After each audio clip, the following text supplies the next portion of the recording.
Hello student, कैसे हैं? मैं सोनू सर। हम लोग आज पढ़ेंगे हमारे दैनिक जीवन में रसायन, केमिस्ट्री एविडेंट माई लाइफ।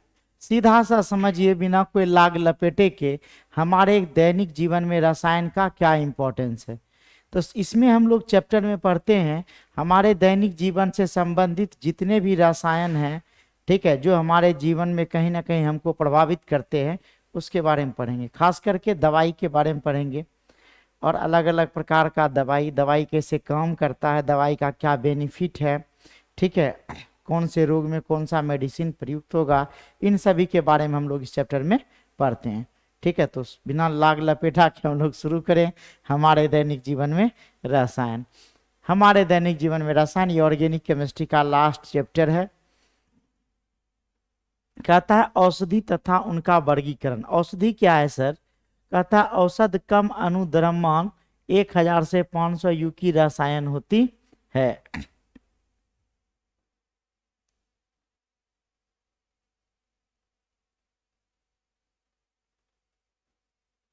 समझ गए?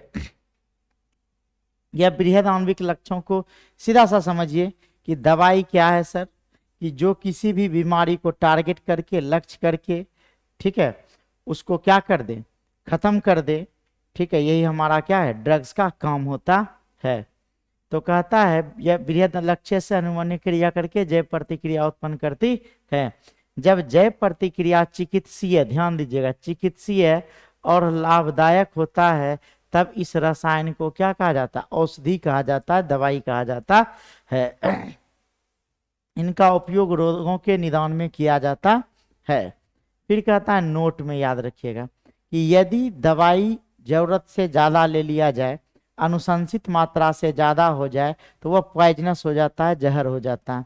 तो कहता है कि औषधि का हमेशा प्रयोग जो है एक निश्चित मात्रा में हो, अगर उससे ज्यादा मात्रा में होता है तब वह पॉइजनस हो जाता है, जहर हो जाता है। ठीक है, जैसे आपको देखिए कोई आदमी बहुत ज्यादा चीनी खाता है तो डायबिटीज का पेशेंट हो जाएगा, मतलब उसके शुगर में क्या, ब्लड में क्या हो जाएगा, शुगर की मात्रा बढ़ जाती है।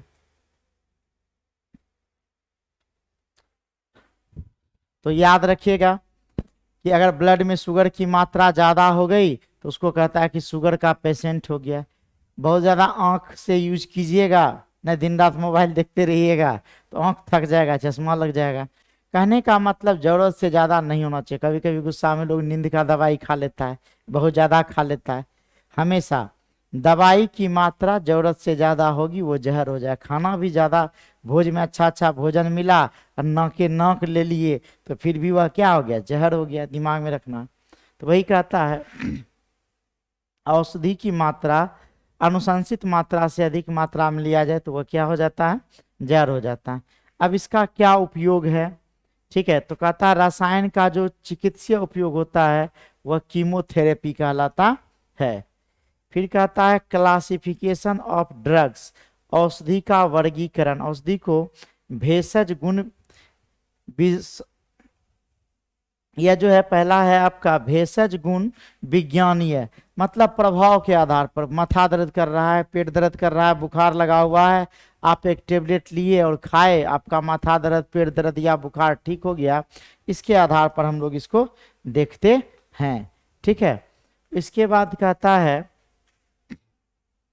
स्क्रीनशॉट ले लीजिए फटाक से।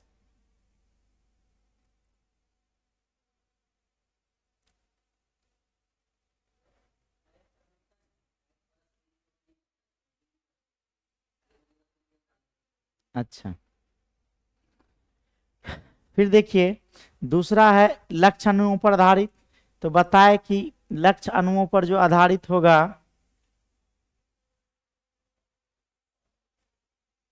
लक्ष्य अणुओं पर जो आधारित होगा, वैसे जैव अणु कार्बोहाइड्रेट, लिपिड, प्रोटीन और न्यूक्लिक अम्ल से अन्योन्य क्रिया करती है। लक्ष्य अणु अथवा औषधि लक्ष्य कहलाता है। ड्रग्स टारगेट, किसी खास से पैर में घाव है, मुंह में टेबलेट खाए, घाव आपका क्या हो गया, ठीक हो गया, तो वो लक्ष्य को टारगेट करके काम करती है। ठीक है, फिर आपका आता है drugs target interaction. Drugs target interaction मतलब क्या करता है कि दवाई किसी खास बीमारी के लिए कोई खास दवाई होता है जो अपने लक्ष्य को निर्धारित करके वहां क्या करता है, अटैक करता है।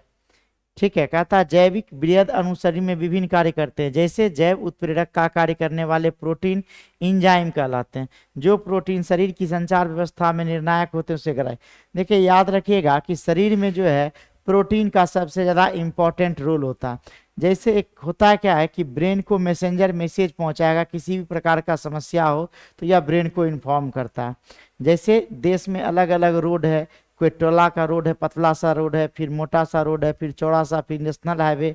तो उसी तरह हमारे शरीर में अलग अलग क्या होते हैं, काम होते हैं।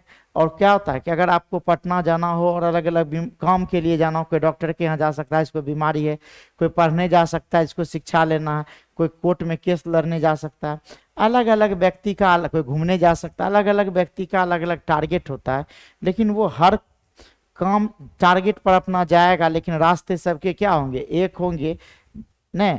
तो यहाँ जो प्रोटीन है वो संदेश वाहक का कार्य करता है, और अलग अलग प्रोटीन जो है अलग अलग संदेश वाहक का क्या करता है, कार्य करता है। ध्रुवीय अणुओं को कोशिका कलाकार पर ले जाती है, ये वाहक प्रोटीन होता है सर, मैसेज को एक जगह से दूसरे जगह तक पहुंचाने का कार्य करता है। फिर कहता है enzyme as a drugs target. Enzyme का उपयोग हम लोग क्या करते हैं, ड्रग्स टारगेट, लक्ष्य को निर्धारित करके औषधि जो काम करता है। ठीक है, इंजाइम एज ड्रग्स टारगेट में क्या है सर, इंजाइम औषध लक्ष्य की तरह। कहता इंजाइम की उत्प्रेरक क्रिया। तो याद करिएगा सीधा समझिए कि यह इंजाइम है और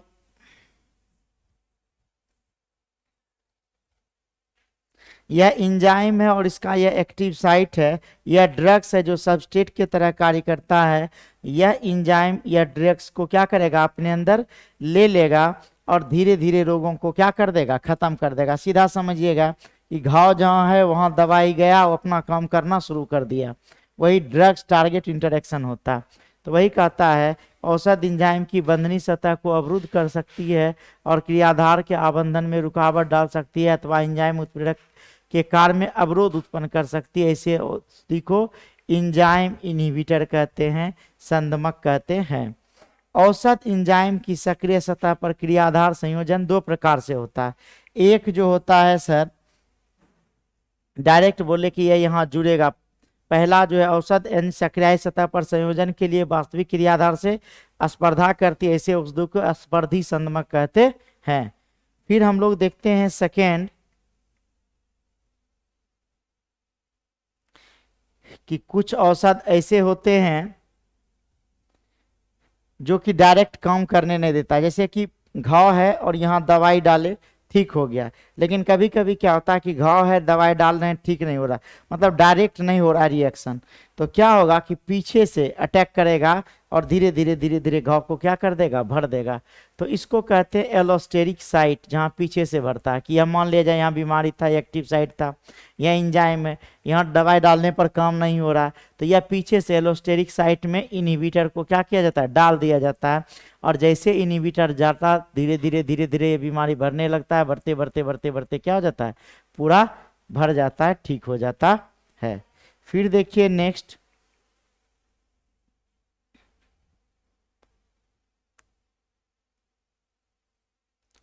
कहता है कि यदि इंजाइम तथा संदमक के बीच बना बंधन सहसंयोजक हो और आसानी से न तोड़ा जा सके तो इंजाइम अस्थायी रूप से क्या हो जाता है, अवरुद्ध हो जाता है। तब शरीर इंजाइम संदमक संकुल का निम्नीकृत कर देता है और नया इंजाइम बना देता है। ठीक है, जब वो ठीक होने वाला नहीं हो तो फिर लोग क्या करता है, उसको हटा देता है, फिर से वहाँ क्या होता है, नया इंजाइम बन जाता है। अब आइए ग्राही औषधि, सॉरी, ग्राही औषधि लक्ष्य की तरह। ठीक है, कैसे काम करता है सर, तो इसका क्रियाविधि को आप यहाँ बेहतर तरीके से समझ सकते हैं।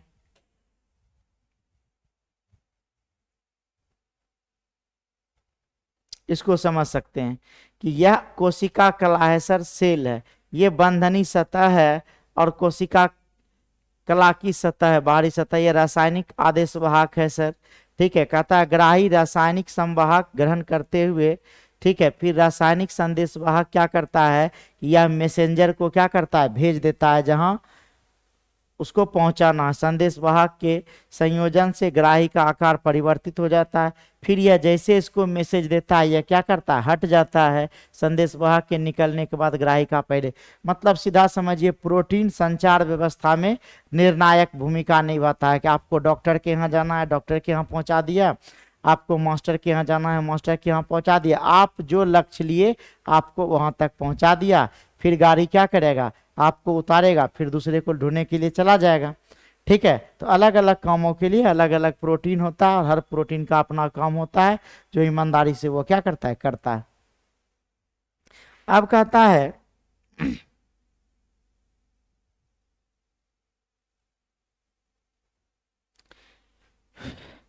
शरीर में अनेक प्रकार के ग्राही होते हैं, ठीक है, जो एक दूसरे के प्रति चयनात्मक दिखलाते हैं। मतलब सीधा बात है, किसी खास तरह का एंजाइम किसी खास तरह के, ठीक है, मतलब बीमारी को क्या करता है, किसी खास तरह का प्रोटीन जो है किसी खास तरह की बीमारी के लिए प्रयुक्त होता है।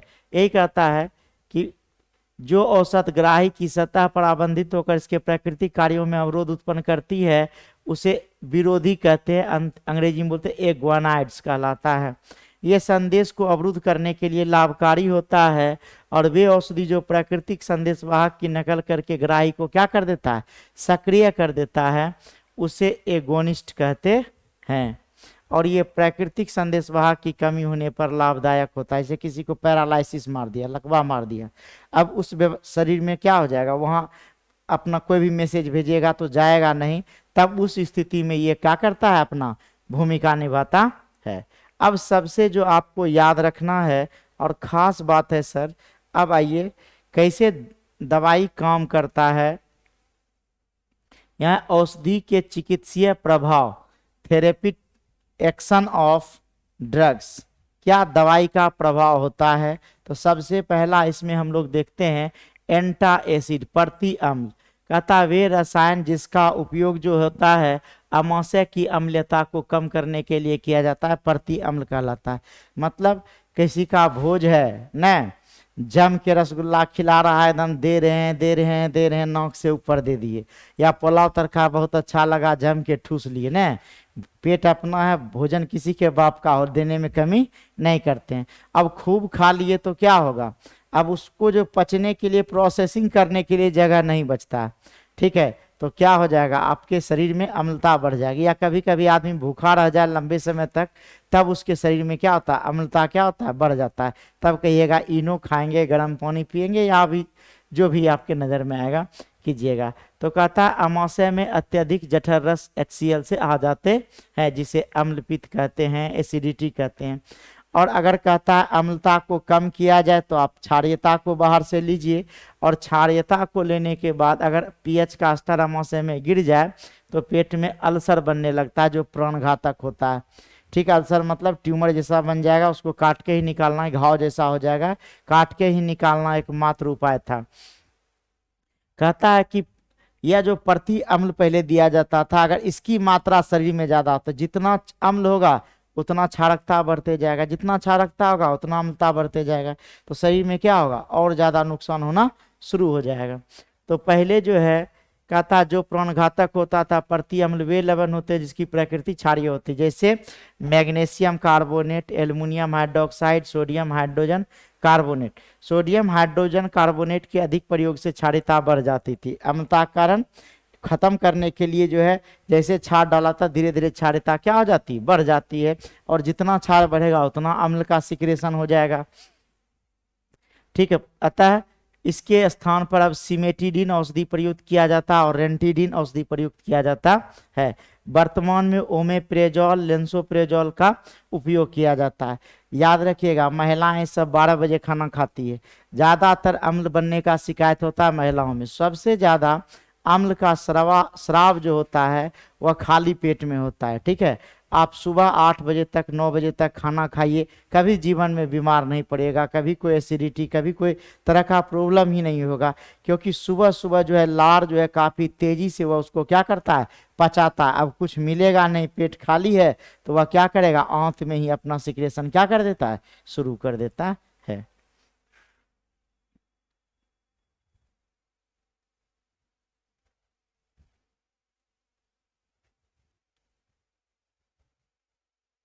अब हम लोग देखेंगे एंटी हिस्टामिन, प्रतिहिस्टामिन या एंटी एलर्जिक ड्रग्स, प्रति एलर्जी। सीधा बात समझिए, जो एलर्जी को खत्म करे उसी को प्रति एलर्जी कहते हैं। कहता वे रसायन जो एलर्जी के उपचार में प्रयुक्त होता है प्रति एलर्जी औषधि कहलाता है। एलर्जी का कारण हिस्टामिन नामक रसायन होता है। इससे त्वचा, फेफड़ा, यकृत के ऊतकों व रक्त में उपस्थित होता है। प्रति एलर्जी औषधि चूंकि हिस्टामिन के विरुद्ध कार्य करती है, अतः इसे क्या कहता है, एंटी हिस्टामिन। कहता है कि ये औषधियां शरीर पर दाना, खुजली, जलन, आँख आना, रिनिटिस, नाक में स्लेमा, सूजन आना, ने नाक बहने लगता है, गला में लगेगा कि एकदम मुलायम हो गया, नाक, आँख, गला, खुजली आराम क्या करता है, दिलाता है। और इसका प्रमुख औषधि है ब्रोमफेनडामिन, जिसको डायनेपेट कहते हैं, टर्फिनाडिन कहते हैं, डायफिनिल हाइड्रामिन कहते हैं। याद रखना है, ये क्वेश्चन पूछता है कि एंटी एसिड का नाम बताइए। ठीक है, तो आपको सीधा ये याद रखना है एंटी एसिड का नाम, जैसे सेल्डेन, डायनेप्टेन या ब्रोमोफेनडामिन, टर्फेनाडिन, ये सब नाम आपको याद रखना है। फिर है ट्रैंक्विलाइजर, प्रशांतक, वे रसायन जिनका प्रयोग मानसिक रोगों के निदान में, मानसिक रोग मतलब नींद नहीं आता है, पागलपंथी अलग अलग प्रकार का होता है। जैसे कि कोई आदमी किसी को देख रहा है, देख ही रहा है, अब देखने का अलग अलग नजरिया भी होता है, तो जो जिसको देख रहा है या जो कुछ सोच रहा है काफी ज्यादा अवसादग्रस्त हो जाता है, तब ये दवाई दिया जाता है। ये 2 प्रकार का होता है। मतलब ये दवाई क्या होता है कि तंत्रिका तंत्र को बिना नुकसान पहुंचाए या प्रभावकारी होता है। ये 2 तरह का होता है, एक होता है निंद्राकारी, एक होता है अनिंद्राकारी। अलग अलग सिचुएशन में हम लोग देखेंगे। वे तंत्रिका सक्रिय औषधि केंद्रीय तंत्रिका तंत्र पर प्रभाव डालती है और चिंता, याद रखिएगा, चिंता, तनाव, क्षोभ, गुस्सा से क्या करता है, मुक्ति देता है। इसका निंद्राकारी प्रभाव होता है, मतलब अच्छा नींद आता है। तंत्रिका संचार न्यूरोट्रांसमीटर है जो मनोदशा में परिवर्तन की में भूमिका निभाता है। यदि किसी कारण से, याद रखिएगा, शरीर में जो है एक न्यूरोट्रांसमीटर होता है जो मनुष्य के मनोदशा में परिवर्तन लाता है। अगर किसी कारणवश इसकी मात्रा जो है शरीर में क्या हो जाए, कम हो जाए, तो संचार भेजने का क्या हो जाता है, सिस्टम कम हो जाता है। देखिएगा कि कभी कभी पागल आदमी को बिजली का झटका दिया जाता है, तो जब बिजली का झटका दिया जाता है ताकि वह क्या हो जाए, बढ़ जाए। जैसे यह ट्रांसमिशन शक्ति बढ़ जाएगी, फिर वह सब कुछ समझने बुझने लगेगा। तो क्या होगा कि अगर मैसेज सही से नहीं भेजा तो फिर क्या होगा, धीरे धीरे सोचने समझने की क्षमता क्या होते जाती है, गिरते चली जाती है। ठीक है, तो यही जो है बाहर से डाला जाता है। यदि किसी कारण से इसकी मात्रा कम हो तो संकेत भेजने की क्रिया धीमी पड़ जाती है तथा मनुष्य की यादाश्त अवसादग्रस्त हो जाता है, तब मनुष्य को प्रति अवसाद औषधि की आवश्यकता पड़ती है। और ये जो औषधि है प्रति अवसाद औषधि जो है, ठीक है, ये आपका है नॉर एड्रीनिलीन, देखिए यहाँ का निम्नीकरण, यही जो है नॉर एड्रेनलिन जो संचार व्यवस्था में निर्णायक भूमिका निभाता है, याद रखिएगा। इसकी मात्रा को क्या करेगा, बढ़ा देगा, उपापचयित कर देता है। ठीक है, इसका जो अवसाद को कम करने में प्रयुक्त होता है डायप्रोनाइजिड, फिनालजीन, ये औषधि प्रयोग में ली जाती है। तनाव को दूर करने के लिए क्लोरो डाइजेपॉक्साइड और मेप्रोबोमेट एक दवाई है जिसका प्रयोग होता है। अति तनाव को दूर करने के लिए इक्वेनिल का प्रयोग किया जाता है। बार्बिट्यूरिक एसिड के व्युत्पन्न जैसे बेरोनल, एमियल, नेम्बुटल, यह भी क्या है, न्यूमिनल, सेकोनल, ये सब क्या है, प्रशांतक का बार्बिट्यूरिक एसिड कहते हैं। मतलब ये सब भी जो है आदमी का, मतलब अगर तनाव ना होता है तो उसको कम करने में इसका प्रयोग किया जाता है। इसके प्रयोग से क्या आता है, नींद आती है। प्रशांतकों के अन्य रूप में उपयोग किए जाने वाले कुछ अन्य पदार्थ है वेलियम, सेरोटोनिन, ये सब औषधि है। ठीक है, अब हम लोग देखें अगला,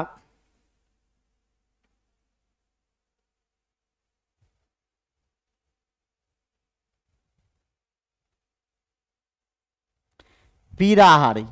नाम से ही पता चलता है पीड़ा को हर लेने वाला, कष्ट को हर लेने वाला। कहता है पीड़ाहारी दर्द को बिना किसी तंत्रिकीय प्रभाव के कम कर देता है और उसमें क्या करता है, समाप्त कर देता है दर्द को, उसी को पीड़ाहारी कहते हैं। तो जो पीड़ा को हर ले उसी को क्या कहते हैं हम लोग, पीड़ाहारी कहते हैं। यह दो तरह का होता है, एक नरकोटिक्स और एक नॉन नरकोटिक्स। और याद रखिएगा कि दर्द के दवाई का जितना कम उपयोग कर सकते हैं उतना ज़्यादा बेहतर होता है। तो यह दो तरह का दवाई होता है, एक होता है जो नींद नहीं लाता और एक होता है जो नींद लाता है। वे औषधि जो दर्द से मुक्ति तथा नींद लाती है उसे निंद्राकारी कहते हैं। और जो भी यह दर्द निवारक दवाई होता है सर, वो अफीम का व्युत्पन्न होता है। अभी शाहरुख खान का बेटा गया है जेल, नहीं, ड्रग्स लेने में।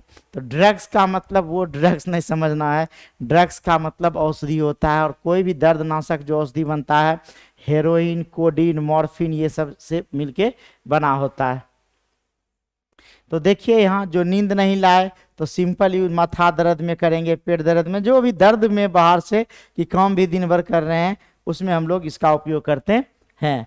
कहता ज्यादातर निंद्राकारी अफीम के व्युत्पन्न होते हैं। अफीम में अल्कोलाइड जैसे कोडीन, मॉर्फिन होते हैं, ये अत्यधिक दर्दनाशक होते हैं। अब इसका मतलब नहीं जाकर के ये लेना शुरू कर दीजिए, दर्द हो रहा है यही ले ले, ऐसा नहीं करना चाहिए। एक आप डॉक्टर के सलाह के बगैर पहले तो अंग्रेजी दवाई खाइए ही नहीं।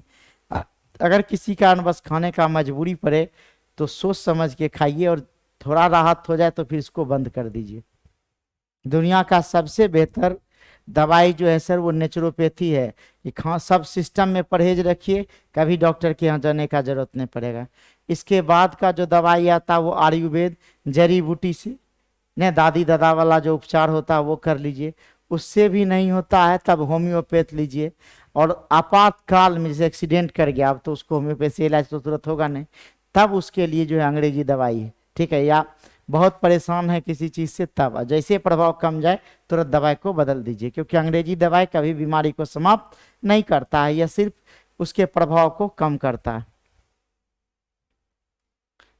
मॉर्फिन की एसिटिक एनहाइड्राइड के साथ एसिलेशन करने पर मॉर्फिन डाइएसिटेट बनता है, जिसको हेरोइन कहते हैं। हेरोइन मतलब रानी मुखर्जी, हेमा मालिनी वाला हीरोइन है, वो हेरोइन जो ड्रग्स में बनता है, जो लोग लेता है गरीब आदमी सब, ठीक है, पैसा से, क्योंकि पैसा रहता है। देखिए इतनी इतनी इतनी वो कपड़ा पहन के टहलता है, वो सब स्टैंडर्ड टाइप का गरीब होता है, ठीक है, लेकिन ये सब खरीदने का उसको औकात होता है, ठीक है। तो प्राप्त होता है, यह एक शक्तिशाली दर्दनाशक होता है, ठीक है। यह दर्द में तब उपयोग किया जाता है कि जब किसी का ऑपरेशन कर दिया जाए, पेट चीर दिया जाए, देह चीर दिया जाए, तो ऑपरेशन के होने वाले दर्द के बाद दिया जाता है। जब माँ बच्चे को जन्म दे रही होती, जिस समय माँ किसी बच्चे को जन्म देती है, तो कहता है कि 22 हड्डी तो एक साथ तोड़ा जाए, जितना दर्द होगा उतना दर्द किसी माँ को एक बच्चे को जन्म देने में होता है। तैयो नालायक बेटा बेटी सब क्या करेगा, बाप माँ का नाम डुबोने में कोई कोर कसर नहीं छोड़ता है। उस समय जो दर्द होता है सर, इसीलिए कहता है माँ के दर्द को समझो, ठीक है। कभी एक उंगली ऐसे हो जाता है, मारे बाप रे हम लोग चिल्लाने लगते हैं, और 22 हड्डी टूटने, तो एक बच्चा पैदा करने में कितना कष्ट है महिलाओं को, आप सोचिए। और उस समय जो दर्द होता है उसके लिए जो है हृदय का दर्द, हार्ट अटैक जिसको कहते हैं, जब कैंसर अंतिम अवस्था में चला जाए तब घातक दर्द होता है, ठीक है, इसमें इसका उपयोग किया जाता है, ठीक है ना।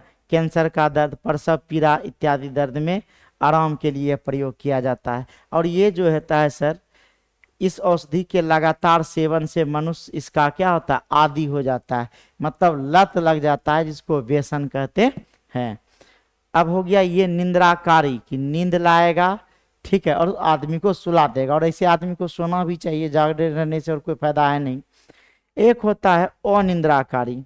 अनिंद्राकारी में क्या हो गया सर, कि नींद लेने का कोई ज़रूरत नहीं है, आप दवा खाइए और अपना काम कीजिए। तो निंद्राकारी में क्या होता है, इसको नॉन नैर्कोटिक्स कहते हैं, कि वो दवाई जो बिना नींद लाए दर्द को क्या करता है, आराम करता है, उसको क्या कहते हैं, अनिंद्राकारी। इसका उपयोग जो होता है, इसके लिए एस्पिरिन, पैरासीटामोल, ये सब दवाई का उपयोग किया जाता है। उसका उपयोग हड्डी में दर्द हो जाए, ठीक है, ऑर्थराइटिस मतलब ठौना घुटना में दर्द हो जाए, बुखार को कम करने में, दिल का दौरा कम करने में, ठीक है। नोट, एस्पिरिन को खाली पेट नहीं लेना चाहिए, क्योंकि एस्पिरिन जल से अपघटित होकर सेलिसाइलिक एसिड अम्ल का प्रदान करता है और जो अमाशय के खाली रहने पर उसकी क्या करेगा, दीवारों पर घाव बना सकता है। एस्पिरिन के अन्य विकल्प हैं नेप्रोक्सेन, इप्रूवोमेट, डाइक्लोरोफेनिक सोडियम या पोटेशियम हैं। ठीक है,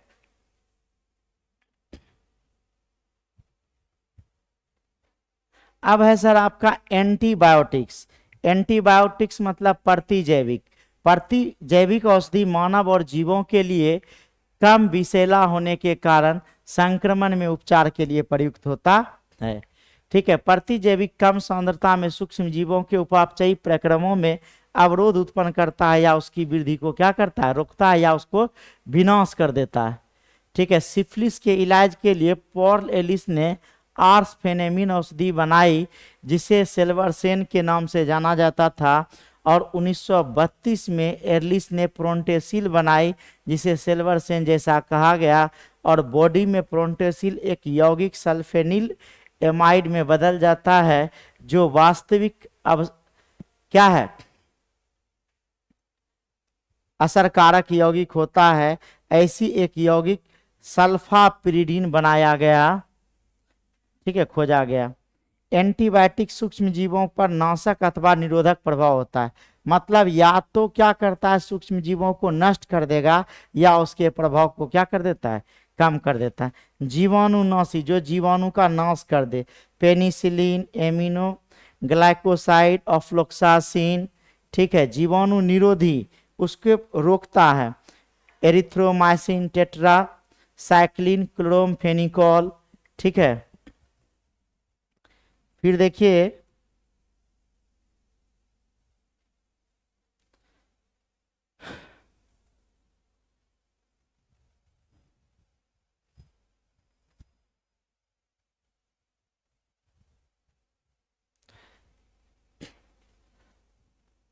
1929 में अलेक्जेंडर फ्लेमिंग ने पेनिसिलियम नामक कवक में प्रतिजीवाणु को खोजा। ठीक है, एम्पिसिलिन और ओमोक्सिलिन पेनिसिलिन के संश्लेषित रूपांतरण है। नोट याद रखिएगा, पेनिसिलिन देने से पहले रोगी की पेनिसिलिन के प्रति जो होता है प्रति संवेदनशीलता या एलर्जी का परीक्षण करना अति आवश्यक होता है। फिर एक क्लोरोमफेनिकॉल प्रतिजीवाणु, टाइफाइड नाम सुने होंगे, टाइफाइड ज्यादा रोग होता है।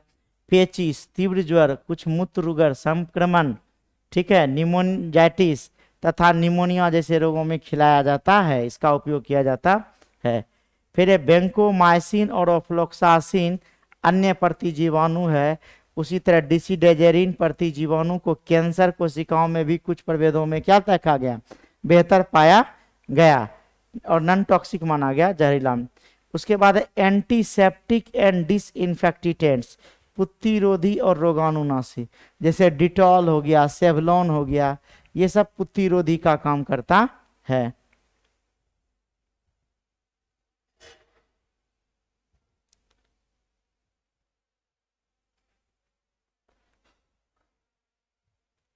इसको जो है सर दवाई के तरह खाया नहीं जाता है, इसको बाहर से यूज किया जाता है, एक्सटर्नल यूज। नोचनी खुजली किसी को हो जाए, न चर्म रोग जैसे हो जाए, बाहर से जितना कार्यक्रम हो उसमें, इंटरनल नहीं। कहता है कि ये वैसे रसायन होते हैं जो या सूक्ष्म जीवों का विनाश करते हैं अथवा उनकी वृद्धि को क्या कर देते हैं, रोकते हैं। एंटीसेप्टिक मतलब पुत्तिरोधी सजीव के उत्तक जैसे घाव, चोट, अल्सर, रोगग्रस्त त्वचा पर लगाया जाता है। जैसे फ्यूरासिन, सोफ्रामाइसिन, इसे प्रतिजीवाणु की तरह खाया नहीं जाता है। साधारण प्रयुक्त किए जाने वाले पुत्तिरोधी है डिटॉल, सेवलॉन, ठीक है, ये सब है। आयोडीन का टिंचर, पहले जाते थे हॉस्पिटल में तो आयोडीन रोशनाई जैसा शरीर में लगा दिया जाता था, आयोडीन का टिंचर सरकारी हॉस्पिटल में, ये सब जो है था।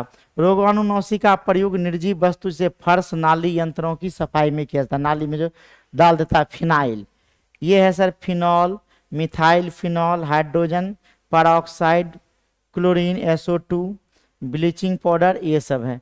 नोट कहता है सामान्य पदार्थ एंटीसेप्टिक तथा रोगाणुनाशी, मतलब ये रोगाणुनाशी और एंटीसेप्टिक दोनों का कार्य करता है, बस मात्रा में थोड़ा परिवर्तन कर देना है। जैसे फिनॉल का 0.2% विलयन प्रतिरोधी का कार्य करता है, जबकि 1%, ये 0.2%, देखिए ये 0.2% जो होता है यह प्रतिरोधी का काम करता है, और 1% जो है यह रोगाणुनाशी का कार्य करता है। ठीक है,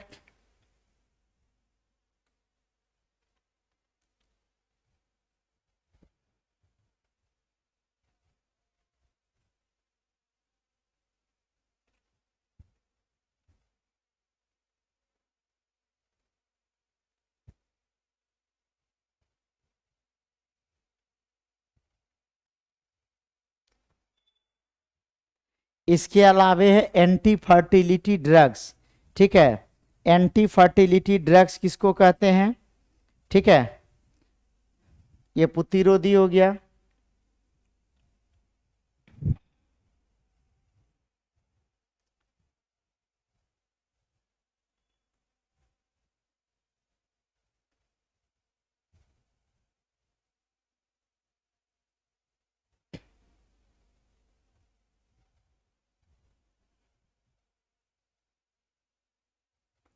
देखिए ये है एंटी मलेरियल्स, मतलब नाम से ही पता चलता है कि जो मलेरिया के रोगों को क्या कर दे, समाप्त कर दे। जो मलेरिया बुखार के दौरान शरीर को ताप को क्या करे, कम करने में प्रयुक्त होता है, उसी को एंटी मलेरियल्स कहा जाता है। क्यूनिन अल्केलॉइड बहुत पुरानी औषधि है। अन्य औषधि है क्लोरोक्यूनोन, पाराक्यूनोन, प्रीमाक्यूनिन, ये सब औषधि होता है। एंटी फर्टिलिटी ड्रग्स, प्रतिजनन क्षमता, मतलब सीधे बाल बच्चा कम पैदा ले। ऐसे भी बिहार का आबादी पूरे दुनिया में सबसे ज़्यादा है। ठीक है, कुछ यहाँ बिहार का लोग बस खाने और बच्चा पैदा करने में भरोसा करता है। ठीक है, पूरे दुनिया में सर बिहार जैसा जैसा कितना देश दुनिया में है, इतना आबादी अकेले लेके बिहार बैठा है। तो इसको प्रतिजनन क्षमता, और हो भी काहे नहीं, जिस देश में बच्चा पैदा करने पर 5,000, सोचने वाली बात है, और गर्भ निरोध करवाने पर, मतलब जो है ऑपरेशन जो करवाता है, ठीक है, बच्चा ना हो उसके लिए 2,000 मिलता है। क्यों ना बच्चा पैदा करेगा? फ्री में चावल 5 किलो, गेहूं 5 किलो, स्कूल में खाना पीना फ्री, पैसा फ्री। ठीक है, तो ये इतना जिस राज्य में या जिस देश में सुविधा मिले वहाँ बच्चा पैदा नहीं करके जनसंख्या पर नियंत्रण लगाएगा, तो उससे बड़ा बेवकूफ़ कौन होगा? खाइए पीजिए, आप लोग भी जब बड़े हो जाइए तो जमकर देश की आबादी बढ़ाइए, इसी में हम लोग का बरकत है। भगवान की कृपा से यही चीज़ का तो गुणवत्ता है भारत के पास। ठीक है, केवल कागज में हम लोग पढ़ लेते हैं एंटी फर्टिलिटी ड्रग्स कि देखिए गर्भ निरोधक औषधि है।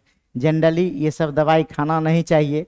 ठीक है, बस सीधा नेचुरोपैथी, सिंपल रहिए, सेहत से रहिए, कोई रोग नहीं होगा, और जनन पर भी पूरा कंट्रोल रहेगा, सिर्फ पढ़ने के लिए, करना नहीं है। एंटी फर्टिलिटी जनन नियंत्रण गोलियों में आवश्यक रूप से संश्लिष्ट एस्ट्रोजन और प्रोजेस्टेरोन व्युत्पन्न का मिश्रण होता है, जो हार्मोन होता है। प्रोजेस्टेरोन अंडोत्सर्ग को निरोधित करता है, मतलब अंडा बनने से क्या कर देता है, रोक देता है। ठीक है, नॉर एथिंड्रॉन संश्लिष्ट प्रोजेस्टेरोन व्युत्पन्न है, जो जनन नियंत्रक गुण। आप एगो गाना आता था, नहीं प्यार हुआ इकरार हुआ, प्यार से फिर क्यों डरता है दिल, और एक प्रचार आता था सर गर्भ निरोधक दवाई का, मालाडी प्रचार होता था, उसके बाद और भी था, कॉन्डोम सब यूज किया जाता था। तो वो अपना अपना जनन नियंत्रण का प्रक्रिया था। लेकिन ये जो टेबलेट के बारे में, हम लोग दवाई के बारे में पढ़ रहे हैं, तो जनन नियंत्रण गोलियों में से मालाडी का नाम आप लोग सुने होंगे, तो ये सब जनन नियंत्रण गोली है। फिर कहता है एथानिल एस्ट्रोजन, एक एस्ट्रोजन व्युत्पन्न है जो प्रोजेस्टेरोन व्युत्पन्न के साथ जनन नियंत्रण गोलियों में क्या होता है, प्रयुक्त होता है। मतलब सीधा सा बात है कि जो क्या कर दे कि जनन दर को कम करने में प्रयुक्त हो, ऐसे औषधि को जनन नियंत्रण औषधि कहते हैं। अब हम लोग देखेंगे कि भोजन का केमिस्ट्री में क्या योगदान है। ठीक है, तो यहाँ देखें चैप्टर है सर केमिस्ट्री इन फूड्स।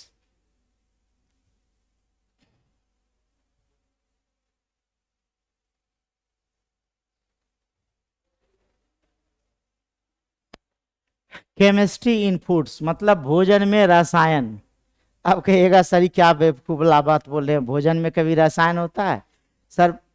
सुबह से लेके शाम तक, शाम से लेके रात तक, बस जो भी जीवन में आता है सिर्फ केमिस्ट्री ही केमिस्ट्री आता है।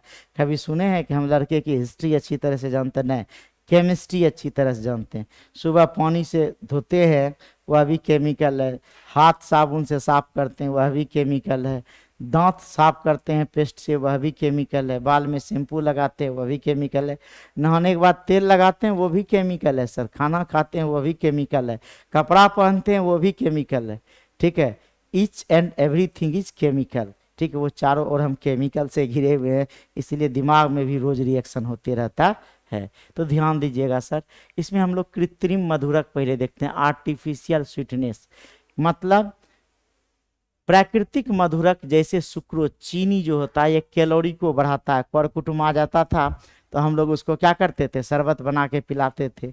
नहीं, उससे एक मीठापन भी आ जाए और शरीर में ऊर्जा भी आ जाए। अब तो पानी भी खरीद के पीते हैं हम लोग, इतने महान हो गए, तो गेस्ट को पानी भी कहाँ से पिलाएंगे। यह एक सुक्रोज है से लगभग, ध्यान दीजिएगा ये खास बात है सर। कृत्रिम मधुरक मतलब जो चीनी के बदले प्रयुक्त किया जा सकता है और चीनी के सापेक्ष कौन कितना मीठा होता है। यह अक्रिय और अहानिकारक प्रतीत होता है, इसीलिए इसका प्रयोग जो है चीनी से जो है, सेक्रीन का नाम सुने होंगे। सुक्रोज जो है है ना, यह सुक्रोज से लगभग 550 गुना अधिक मीठा होता है। कौन सर? सेक्रीन कृत्रिम मधुरक होता है। यह क्या होता है कि जो डायबिटीज का पेशेंट है, जिसके शरीर में शुगर की मात्रा ज़्यादा है, तो वह इसको मेडिसिन मतलब ये जो है आपका सेक्रीन को लेता है, वो बॉडी में जलता नहीं है, वो डायरेक्ट यूरिन के साथ बॉडी से क्या हो जाता है, पास हो जाता है।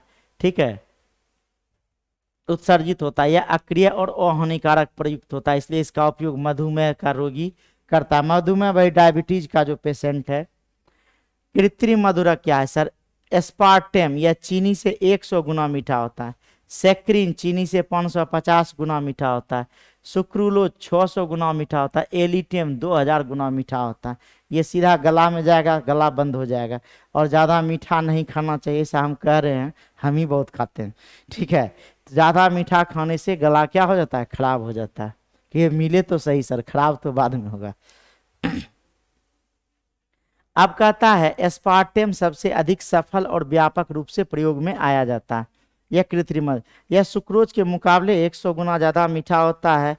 ठीक है, इसका उपयोग केवल ठंडे खाद्य पदार्थों में और पेय पदार्थों तक ही सीमित है।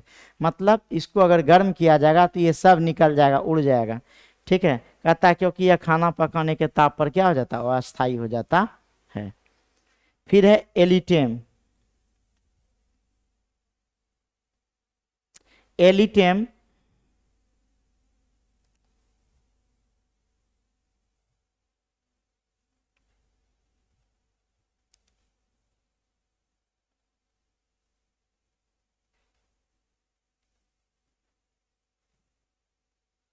देखिए, एलिटेम अधिक प्रबल मधुरक है।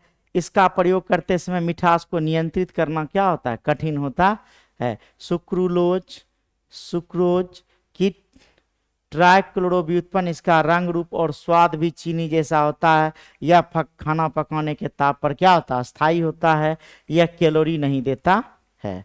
ठीक है, तो ये सब था कृत्रिम मधुरक जो था। ठीक है, कृत्रिम मधुरक का उपयोग सीधा एक ठंडा पदार्थ में और एक गर्म पदार्थ में हम लोग करते हैं। अब आइए भोजन परिरक्षण।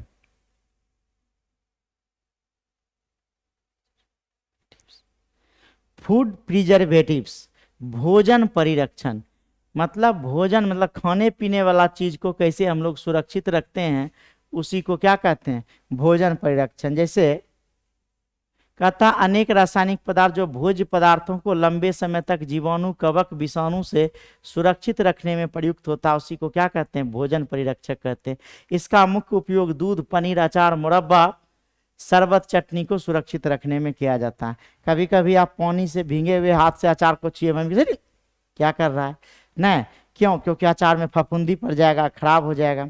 तो इसमें जितना भी आजकल डब्बा बंद चीज आता है, सब में केमिकल मिला करके डाला जाता है। खास करके पनीर, ये तो खाना भी नहीं चाहिए, बिना घर में अगर बनाया हुआ नहीं हो तो ये जहर है।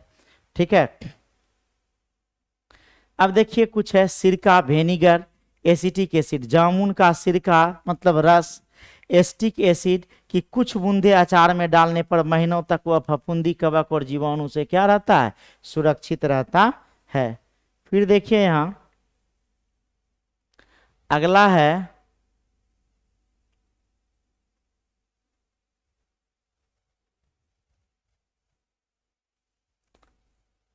Benzoic acid. यह ठोस सफेद क्रिस्टलीय पदार्थ होता है। यह मात्र 0.2 ग्राम 1 किलो मुरब्बा में मिलाया जाता है, जिससे टमाटर, गाजर, केरी मुरब्बा का जो होता है मुरब्बा 1 वर्ष तक खराब नहीं होता है। इसका सोडियम सॉल्ट, सोडियम बेंजोएट, संतरा के शरबत, खस के शरबत, बेल, सेब, आंवला, ठीक है, नाशपाती के मुरब्बे में डाला जाता है।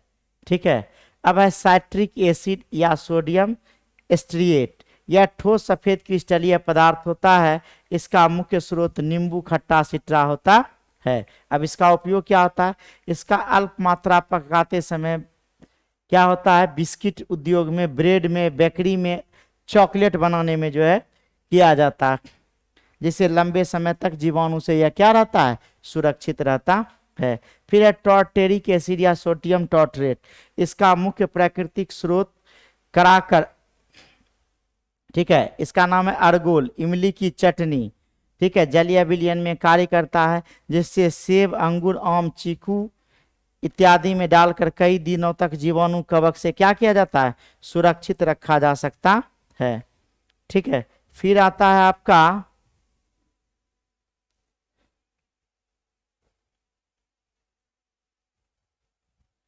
Potassium metabisulphite.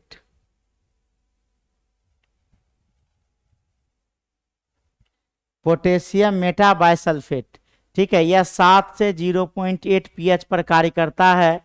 इसका उपयोग खोआ को खट्टा होने से बचाने में किया जाता है। फिर है बोरेक्स। यह ठोस पदार्थ होता है और इस यह घी, क्रीम, चर्बी इत्यादि को नष्ट होने से बचाने में किया जाता है। अब लास्ट है सर, ये तो हो गया खाने पीने का और बौर बीमारी दोनों हो गया। अब लास्ट है कि खाइएगा पीजिएगा तो कपड़ों न पहनिएगा सर, कपड़ा तो गंदा भी होगा। ठीक है, गंदा होगा तो सरफ चाहिए। सरफ कैसे बनता है और काम करता है, ये सरफेस केमिस्ट्री में हम लोग पढ़ चुके हैं। अब हम लोग देखेंगे कुछ अन्य साबुन। देखिए यहाँ कुछ बनता कैसे है, काम कैसे करता था, ये देख लिए थे। देखिए साबुन को आप घर में भी बना सकते हैं। ठीक है, सीधा समझिए, टू द पॉइंट, कि यह सोडियम स्ट्रिएट, सोडियम पोमेट, सोडियम ओलिएट ये अवयव होता है। ठीक है, और साबुन का सूत्र होता है C17H35COONA। ठीक है, और इस यही साबुन जो है अपना क्या करता है, कार्यक्रम अपना दिखाता है। ठीक है, अब साबुन बनता कैसे है सर, ये हम लोग देखें।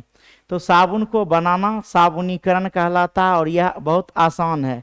ठीक है, और जब साबुनीकरण की क्रिया हो जाएगा तो लास्ट में इससे साबुन बनाया जाता है। देखिए साबुन कैसे बनाया जाएगा। सबसे पहला साबुनीकरण। साबुनीकरण में क्या होता है कि किसी फैट या क्षार विघटन को साबुनीकरण कहते हैं। मतलब फैट, भैंस गाय का चर्बी, ठीक है, वो फैट हो गया। इसके बाद आपका तेल हो गया, बिनौली का तेल, नारियल का तेल, ये सब जो है तेल। इसके लिए किसी फैट को सोडियम हाइड्रोक्साइड या पोटेशियम हाइड्रोक्साइड घोल के साथ क्या किया जाता है, गर्म किया जाता है। ये सल्टिंग आउट, साबुन की करण क्रिया के बाद मिश्रण में सोडियम क्लोराइड डाला जाता है, जिससे साबुन घोल के ऊपर तैरता है, जिसे अलग कर लिया जाता है। फिर प्रभाजक आसवन विधि द्वारा द्रव अवशोष रह जाता है, उसका प्रभाजन आसवन कर ग्लिसरॉल प्राप्त कर लिया जाता है। अब देखिए बनता कैसे है साबुन। साबुन बनाना बिल्कुल आसान है सर। नारियल का तेल, बिनौली का तेल, महुआ का तेल, भैंस का चर्बी, गाय का भी चर्बी, ठीक है, इस सब को मिला करके उसमें क्षार डाल दिया जाता है, नमक डाल दिया जाएगा, पोटेशियम हाइड्रोक्साइड NaOH या सोडियम हाइड्रोक्साइड ये सब मिलाया जाता है। विधि है, सर्वप्रथम एगो बर्तन ले करके उसमें तेल या फैट लिया जाता है, फिर उसमें जो है उचित मात्रा में NaOH या KH मिलाकर गर्म किया जाता है। जब साबुनीकरण बाद हो जाता है तब बाद में NaCl मिलाया जाता है और जब NaCl नमक बोले थे मिलाया जाता है, जिससे साबुन घोल के ऊपर क्या होता है, तैरता है, फिर सुखा कर टुकड़ा में खुरच के काट लिया जाता है, जो बचता है प्रवाहजक आसबंद द्वारा ग्लिसरॉल में बदल दिया जाता है। अब साबुन बनाते समय कुछ बातों का ध्यान रखा जाता है, नोट में ध्यान दीजिएगा। यहाँ क्या ध्यान दिया जाता है साबुन बनाते समय, तो देखिए सर, साबुन बनाते समय कुछ हार्डिंग एजेंट जैसे Na2CO3 मिलाया जाता है। साबुन के विशिष्ट उपयोग के लिए उसमें ड्रग्स, ब्लीचिंग पाउडर, ड्रग्स मतलब शाहरुख खान के बेटा वाला नहीं, ड्रग्स मतलब ड्रग्स, दवाई, औषधि मिलाया जाता है। जैसे नोचनी खुजली है तो उसके लिए, मतलब अलग अलग उपयोग के लिए अलग अलग साबुन बनाया जाता है, ये इत्यादि मिला दिया जाता है। उपयोग शरीर की सफाई होगा, कपड़ा का धुलाई होगा, बर्तन की सफाई होगा, दाढ़ी बनाया जाएगा, अलग अलग काम में होता है। टाइप ऑफ साबुन, पहला है टॉयलेट सोप, नाम से ही पता चला, इसमें उत्तम प्रकार के वसा एवं तेल से बनाया जाता है और इसका क्षार की अधिकता को निकालने का ध्यान रखा जाता है। इसे अधिक आकर्षक बनाने के लिए इसमें रंग और सुगंध मिलाया जाता है। फिर है आपका मेडिकेटेड सोप, मतलब जो शरीर में बीमारी हो जाए तब नीम साबुन, डेटॉल साबुन, कार्बोनिल साबुन, टेटमोसॉल साबुन का नाम सुने होंगे, माथाड़ में घाव हो जाता है तब लोग लगाता है। ट्रांसपेरेंट सोप, अमीर आदमी को बड़ा शौक होता है कि न आर पार देखें, तो उसके लिए साबुन आता है जैसे पियर्स, ठीक है। इस प्रकार के साबुन का निर्माण साबुन में मिथाइल स्पिरिट मिलाकर किया जाता है और अल्कोहल को स्रावित कर किया जाता है। यह बढ़िया तो होता है लेकिन खर्चीला होता है, तो गरीब आदमी इसको यूज नहीं कर सकता है। कहिएगा सर गरीब आदमी के पास क्या पैसा नहीं है कर सकता है? हम तो भाई साबुन लगाते ही नहीं, यूज ही क्या करना।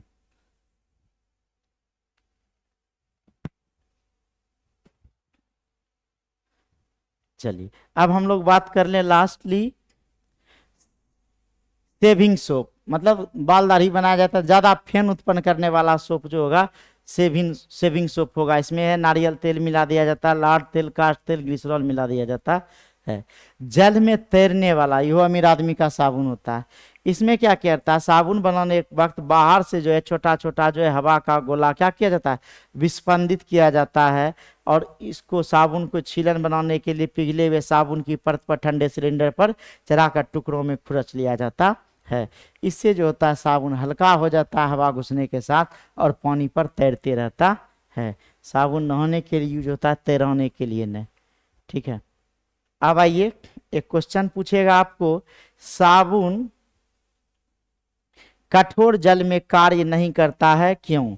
ध्यान दीजिएगा, ये क्वेश्चन है। उत्तर, जल में कैल्शियम तथा मैग्नीशियम के लवण घुले रहने से कठोर हो जाता है। जब साबुन इस प्रकार के कठोर जल से प्रतिक्रिया करता है तो कैल्शियम या मैग्नीशियम एस्ट्रेट का निर्माण हो जाता है। लवण और जो जल में क्या होगा, लवण अघुलनशील होता है और कपड़ों के छिद्र से जाकर के चिपक जाता है। देखिए कपड़ा को अगर अच्छा से नहीं धोया जाए तो साबुन का दाग पड़ जाता है, वो क्या करता है, चिपक जाता है उससे, ठीक है, और साफ करने में कठिनाई होती है, जिससे कपड़ा का सफाई कठिनाई होता है, ठीक है। अब कहता है सिंथेटिक डिटर्जेंट, सीधा साबुन के बदला में सर्फ यूज किया जाता है, उसी को सिंथेटिक डिटर्जेंट कहते हैं और ये साबुन के बदले में प्रयुक्त किया जाता है। ये सॉफ्ट वाटर और हार्ड वाटर दोनों में क्या करता है, कार्य करता है। अब देखिए सर, ये एक एनायनिक डिटर्जेंट होता है, ठीक है, और एक होता है केटायनिक डिटर्जेंट, रिनायनिक डिटर्जेंट। देखिए यहाँ समझ लीजिए, एनआई यह लंबी श्रृंखला वाले अल्कोहल अथवा हाइड्रोकार्बन के व्युत्पन्न होते हैं, सल्फोनेटिक भी उत्पन्न होते हैं, ठीक है। यहाँ देखिए यह जो है लॉराइल अल्कोहल से क्या है, लॉराइल हाइड्रोजन सल्फेट बनता है जो सोडियम लॉराइल सल्फेट बनाता है।